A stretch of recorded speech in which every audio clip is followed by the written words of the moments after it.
everyone. In this video, I'm going to share with you 7 common mistakes that we all make during a career transition. Number 1, when we interview for the new role or the new career, we continue to apply the lens of our previous job or role and continue to speak that language instead of speaking the language of the new field or career. Number 2, we underestimate the difficulty of making a career transition. As a result, when we get rejected in interviews, we become demotivated very quickly and give up. So instead, you need to think of it like a journey and not a quick destination, and set milestones for yourself along the way. So number 3, we're often told that in order to make a career transition, we must start from scratch and go all the way back, which is simply not true.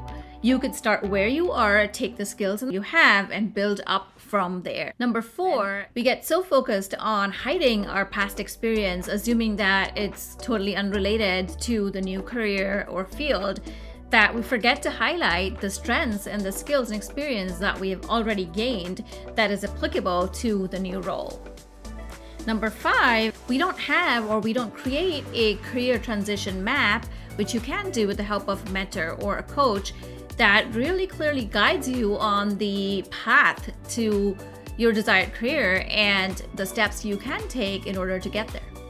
Number 6 is that we don't have enough role models in our network that have made similar career transitions, and so it's hard for us to see us in that new role and believe that we can make the transition too. Number 7 is that our desire to make the career transition is often extrinsically motivated by factors such as a bigger salary or prestige or a bigger title.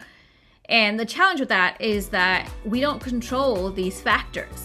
And so if your motivation is more intrinsic, like I would love this type of work, or I'm really good at it, I have the skills to contribute here, then you're more likely to succeed long term. That's it from me. Those are my tips. Thanks for watching. And if you have some mistakes that you've made during your career transition, please share them in the comment below.